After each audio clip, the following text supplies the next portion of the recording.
All right, y'all. It's your boy Kiwi here. This is week 5. Yes, week 5 of the MPA. We're up against Coach Abomination and the Asbetica Mill Tanks. There you go. His team for me wasn't the hardest thing to prep for. The only thing that I had to be wary of, really, I felt, was set up the Dunsparce or a Choice Scarf Great Tusk. This week we're rocking Terra Steel Garganacle. The Coquavel, I forget the Terra to be honest, but I don't think we were gonna. This is post-con, by the way. We weren't really focusing on using Coquavel as a win con this game. Kind of annoying to have to hit Mimikyu twice because of Disguise. Deciding what to lead, we see that he does have the Zoroark. I say that right. In that scenario, I always wanted to lead Chi-Yu.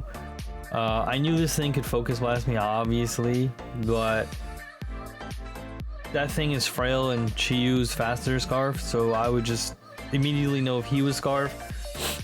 Assuming the Focus Sash is the item of choice for the Zoroark, and I'm expecting to lead it, so that's why, like I said, I lead Chi-Yu, and I'm always just going to hit Dark Pulse in this scenario. Hopefully I get the flinch. If I don't, hopefully he misses.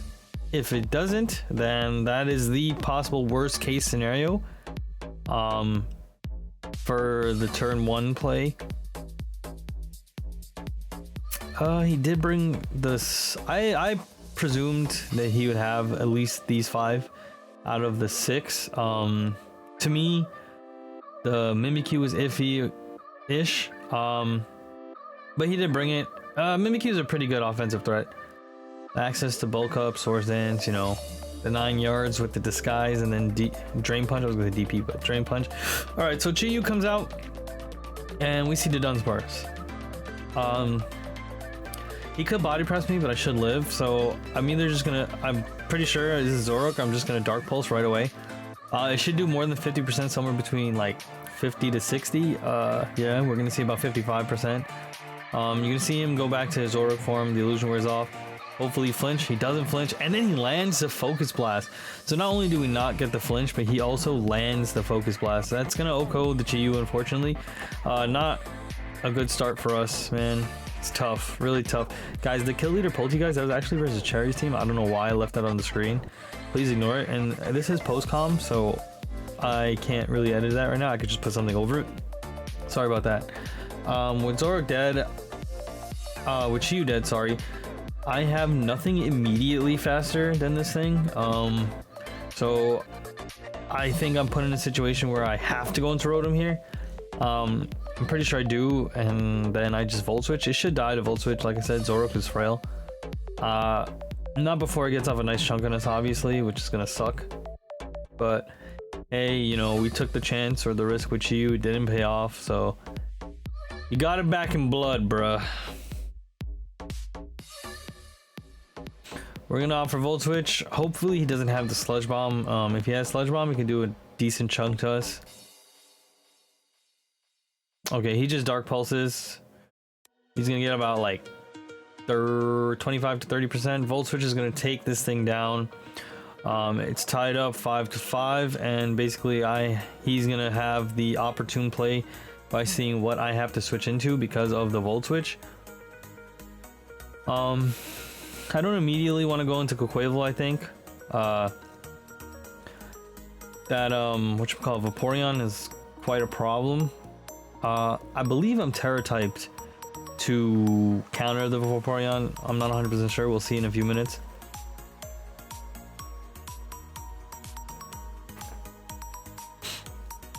This was the one thing that sucked about clicking Volt Switch, but you know, I didn't want to risk missing the Leaf Storm and taking 2 times the chip. Maybe I do go into Coquavel here. Oh, I'm Terra Grass, yeah, to counter the Vaporeon.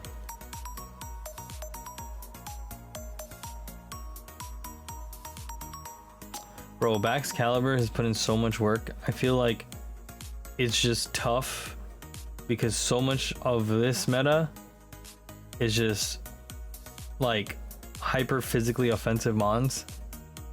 and like he's so weak to certain things, just play rough CC, it's kind of tough, man. A lot of like fully bulky mons with body press too, it really hurts. And the backs is very like situational or niche. We opt for GARGANACL.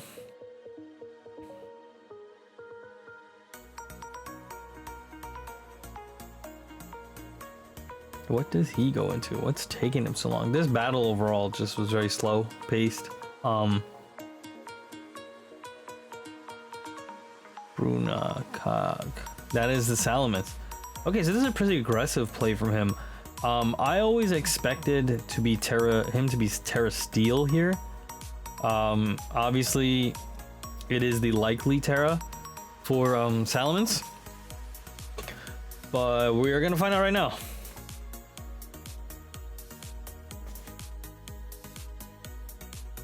Okay, so he's actually Terra Ground, which immediately makes me think he opts for Earthquake Sab, which freaking sucks because we're Terra Steel. You know, I was thinking about Terra Flying, to be honest. I was like, nah, there's no way he brings Earthquake versus my team, seeing that I have a Masquerain and a Rotom available, but I guess he did. You know, weird play for me. It made it susceptible to the Ice Shard still too. Oh, he goes for Sub here, which was kind of tough. Yeah, but he goes for Sub. We Sulk here, it doesn't kill. It's not very effective, actually. It's even worse. Sub lefties on his Salamence. It's looking pretty grim. I just Iron Defense because I expect him to go for DD. He does. He goes DD. I don't think this thing has access to Swords Dance, so DD was the obvious play. We're gonna go second, get our Iron Defense.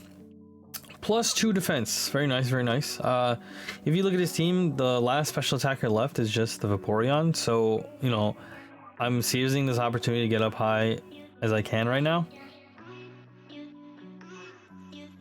Yeah, it's just good for me to ID again. There's no reason not to. I'm at +2. I should take about like, I think like 50 to 50, or 47 to 55, I think. Like, I'm not looking at the calcs now, but if I remember when I did look at them, this will give me an idea of the spread. Okay, yeah, so it did sub 50. This gives me a pretty consistent idea of the spread on the Salamence. He was like mixed HP and either attack and speed, obviously. We're gonna get to +4. The only thing that really puts us down in the dirt right now is just a crit, and we just gotta hope he doesn't get it at this point because this thing is +1 behind the sub. Pretty scary. I'm just gonna body press because we need to get rid of the sub and just start hitting things. Once he saw me body press right here, I felt like maybe he would switch into Mimikyu. Maybe he should have. I don't know. That's just me. So you're gonna see it do even less. It's about 25% there.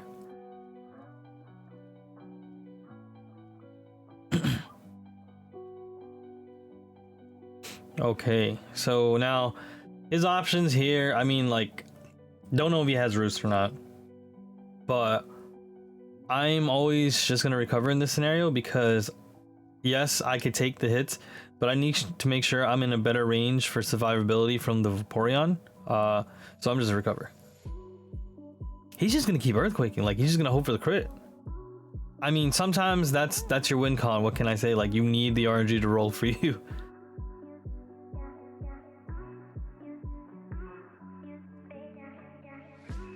All right, a nice big chunk heal back on their Garg. Brunicag. I like his names.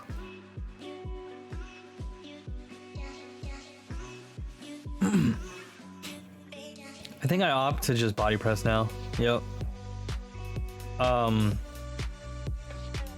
This, whatchamacallit, Earthquake should leave us in the green if the calcs are accurate, or if I'm calcing accurately, which is nice. Yeah, we're left in the green, which is very nice. We're gonna get the body press off.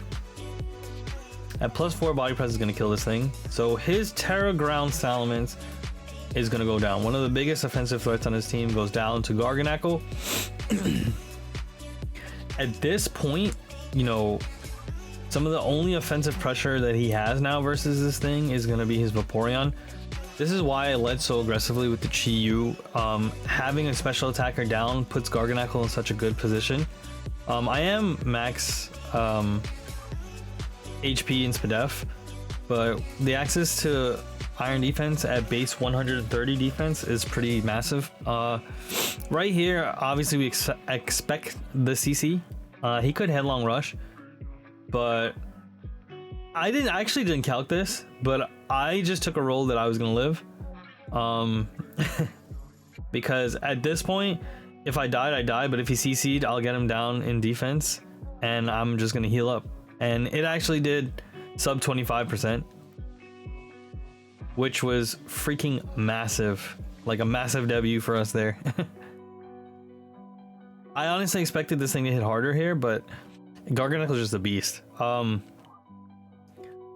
Right here, I am just free to body press again. I definitely think he could have played this better in a few scenarios. You know, he could have switched in the Mimikyu to block a body press and start like setting up that maybe. Tagirda's gonna go down and neg 1 defense, or neg 2, sorry, from the CCs, and then +4 defense body press from this thing. Yeah, it's gonna go down.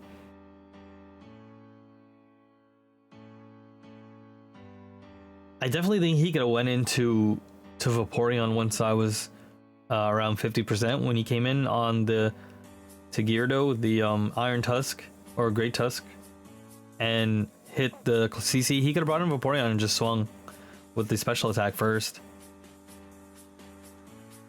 So now he's gonna hit the surf, and we're gonna live comfortably. We're gonna recover.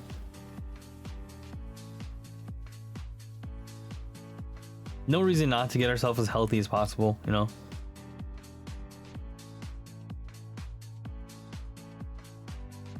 The Terra Steel is definitely like really great on the Garganacl, I think, especially for the dragons that opt for the Fairy Terra.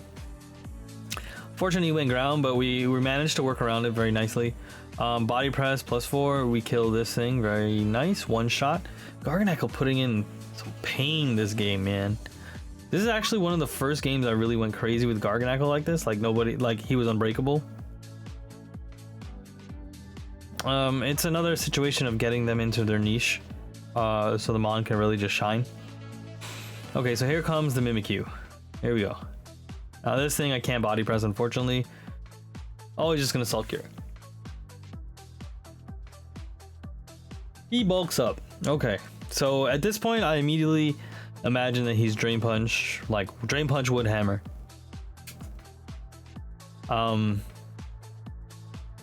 It would have been nice if we were Fairy Terra. It would have been really nice. I am actually going to probably speed this up in the actual video that you see on the channel, but for me, I'm gonna have to sit here for about 5 minutes. It's really unfortunate. He's just gonna keep bulking up, you know. At any point in time as well, guys, I could have switched into the Masquerade, dropped the Intimidate, and just Whirlwind because I'm sashed. But I didn't want to give him my +6. Also, well, +4, gonna be +6. Also, you know, in my last big battle versus Cherry, I made, oh no, not versus Cherry, sorry, versus Skeledirge, I made a really aggressive switch.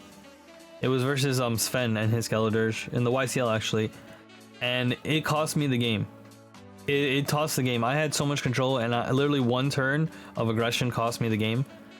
So I'm kind of tiptoeing around my aggressive plays. I mean, like sometimes you have no choice. You have to make aggressive play.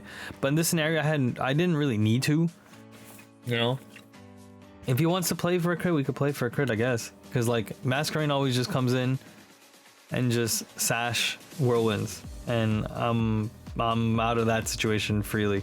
You know, I mean not freely. I'm down to my sash, but it's better than losing more mons. He has a Dunsparce in the back, so Kokoiva with the CC will go crazy. Body press, GARGANACL goes crazy. The body press is super effective, but the body slam is resisted on the Garg, so you know he's got to make the choice what he wants to go for. I'd imagine the body press though. It's literally neutral hit on the Rotom, super effective on Garg and Bax in this situation. Yeah, this is tough. So we're gonna be here for a minute, guys.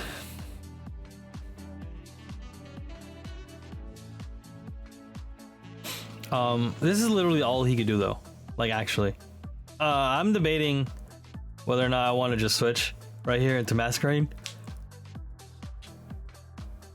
but it's kind of, like I said, it's kind of tough to just throw away this much setup for an aggressive play. You know, one misplay and then he just sweeps with this thing.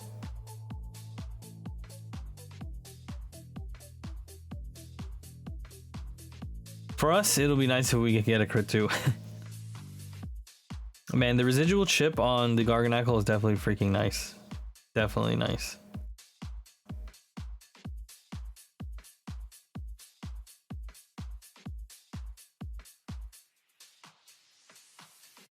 Does he drain? I forget if he's, I think he's +5 right here, but I don't check even. I'm just like, forget this. I need to get this thing down as fast as possible. And if I take a turn to like recover myself, it's just a massive amount of turns that it's going to take for Salt Cure to kill. But I mean, we're going to sit here and just click these buttons, I guess.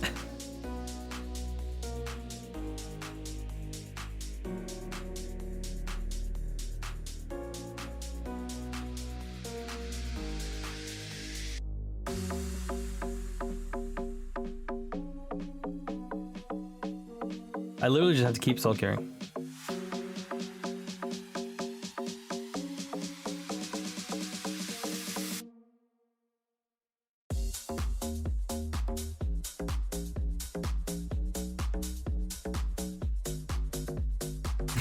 It's so crazy how this goes down.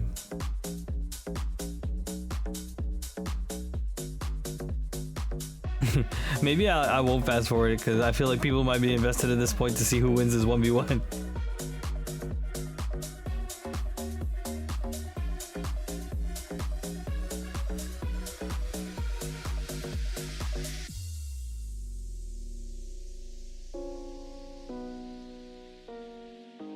And then almost all the way back to full, dude.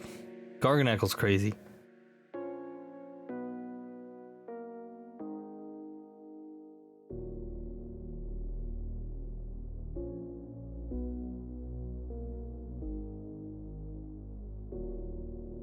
I'm like, please, just give me the crit, bro. Get me out of here.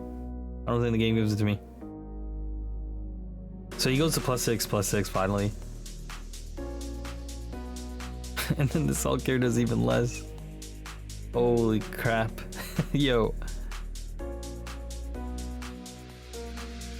Thank God for the residual damage. If he was Covert Cloak, this could be a little... this could be frustrating. Probably would have had to sack, like, Excalibur. Actually, probably would have sacked Rotom. Because with the Dunsparce in the back, he's probably especially defensive, so I would have sacked Rotom, save the backs maybe.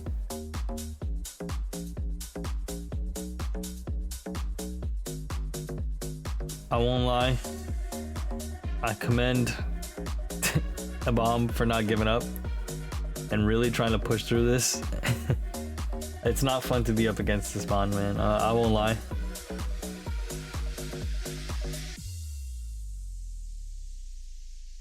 Did even less than last time, bro. I felt like at this turn, I realized we'd be in this, like it was actually endless once he got the point +6. Because he was healing so much, he would always go down to like this 2-3%.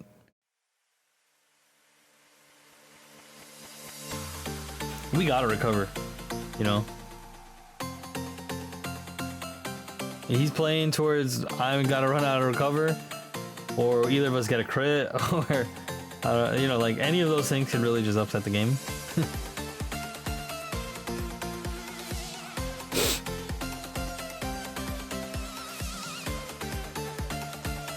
It's gonna take Salt Cure again, back to the same like 5%-ish. I mean, we've got 24 Salt Cures. I think he's got 16 Drain Punch.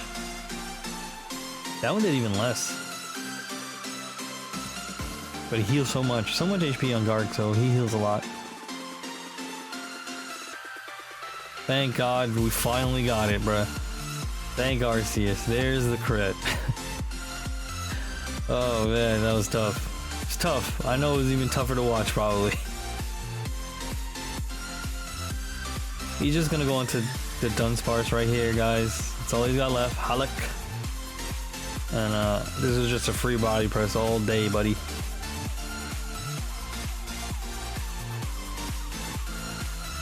I forget who's faster, actually. He's faster. I mean, I can't get paralyzed because of Purifying Salt. So, yeah. Body press comes down, it's gonna Oko the Dunsparce, and we're gonna pick up a 5-0 W. Very nice. GARGANACL showing up and really controlling the game this week. Guys, if you are new, smash that thumbs up button and subscribe to the channel, please, please, please. It supports me so much. Helps towards the channel's growth. We're gonna be in a lot of leagues. We're even going to the VGC Orlando Regional. I don't know how I'm supposed to record that, but check it out in like 2 weeks when we're back from the trip. I'll see you in the next one. This is Kiwi and Team Temp is out. Peace.